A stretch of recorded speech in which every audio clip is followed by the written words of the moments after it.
శరీరం లోపలికి వచ్చి బలహీనతను తయారు చేస్తుంది డొమినియన్స్. అందుకే నేను ఏది చేద్దాం ఇచ్చాను అది నువ్వు చేయలేవు. ఈ డొమినియన్స్ వచ్చి నీ మైండ్ దగ్గరికి వచ్చి ఆలోచనలు ఇస్తాయి. ఆమేన్, హల్లెలూయా. ఎప్పుడైతే ఈ డొమినియన్స్ వస్తాయో నీకు అనేక రకమైన శబ్దాలు నీకు వినిపిస్తాయి, అనేక రకమైన స్వరాలు నీకు వినపడతాయి.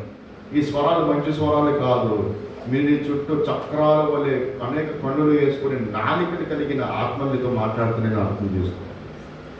వీటిని డొమినియన్స్ అంటారు. ఆమేన్, హల్లెలూయా. అవి కనబడవు. అందుకే హెచ్కేలో ప్రార్థన చేస్తున్నప్పుడు అతని దగ్గరికి కొన్ని వీలీస్ వచ్చాయి. అవి ఏంటంటే అవి డొమినియన్స్. ఏంటవి? డొమినియన్స్.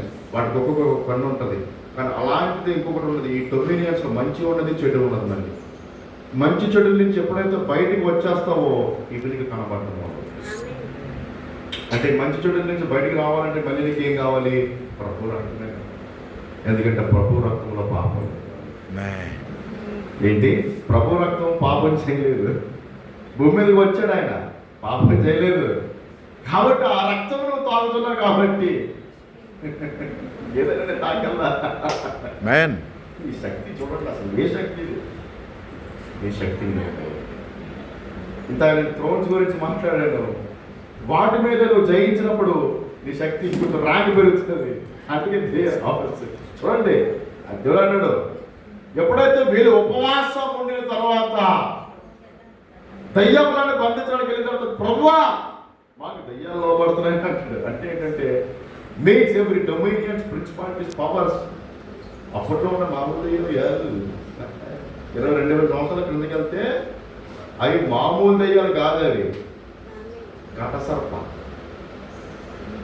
అంటే సాతాను చేత నిర్మింపబడినవి, సాతాను తయారు చేసి వాడికి ఎలాంటి జ్ఞానం ఉందో, మోసపుచ్చి జ్ఞానం ఉందో ఆ జ్ఞానంతో పంపబడిన బలమైన దుర్గాలను పంపించుకోవాలి. అవి వాటికి లోపడే మామూలు చూస్తాను పోతే నేను లక్ష్మీని రా అంటే అది ఏం ఉండదు, అది నథింగ్.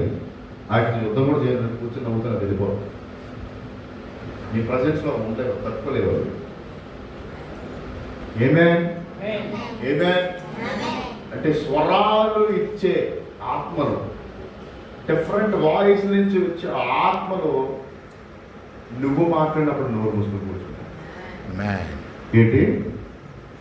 ఇవే సూసైడల్ థాట్స్ ఇస్తాయి, ఇవే నువ్వు చనిపోవు అని చెప్తే, ఇవే యాక్సిడెంట్లు చేయిస్తే మాట్లాడుతున్నప్పుడు. కానీ నువ్వు భాషలు మాట్లాడుతున్నప్పుడు వాటిని గొంతు నక్కేస్తావు. నువ్వు నేను చెప్తున్నాను, కొత్త నిబంధనలో దయ్యాలు నీ పేక పట్టుకోండి, నువ్వు వెళ్ళి వాటి పేక పట్టుకుంటావు. రివర్స్ అయిపోయింది. అందుకే ట్రాన్స్లేటెడ్ అని చెప్తుంది వాక్యం ఇక్కడ. ఆమేన్. డొమినియన్స్ మీద మీకు అధికారం వచ్చింది. Amen. In Jesus mighty name. Amen. Amen. నేను కొంచెం లైట్గా చెప్పిన సమయం లేదు కాబట్టి బయలుదేరి కాబట్టి సమయం ఇంకోసారి వస్తాను. ఇలా రాను నేను.